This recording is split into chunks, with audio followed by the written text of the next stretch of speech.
আজকে আমি আপনাদেরকে শেখাবো কিভাবে একটি শাটডাউন বাটন তৈরি করতে হয়। আপনার কম্পিউটারে কখনো যদি শাটডাউন করতে সমস্যা হয় তাহলে এই বাটনটি তৈরি করে আপনি শাটডাউন করে নিতে পারবেন।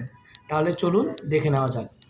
এর জন্য প্রথমে আপনাকে ডেস্কটপের উপরে মাউসের রাইট বাটন ক্লিক করতে হবে, এরপর নিউতে যাব, এরপর শর্টকাট অপশনটিতে ক্লিক করব, এরপর এখানে আমরা লিখব স্লাইড টু শাটডাউন। ঠিক আছে, একসাথে লিখতে হবে। এরপর আমরা .exe লিখব, এরপর আমরা নেক্সটে ক্লিক করব, এরপরে আমরা ফিনিশে ক্লিক করব।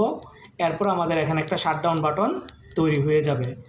এখন এই শাটডাউন বাটনটির আইকন চেঞ্জ করতে হলে এই শাটডাউন বাটনের উপর ক্লিক করব, মাউসের রাইট বাটন ক্লিক করব, প্রপার্টিসে যাব, এরপরে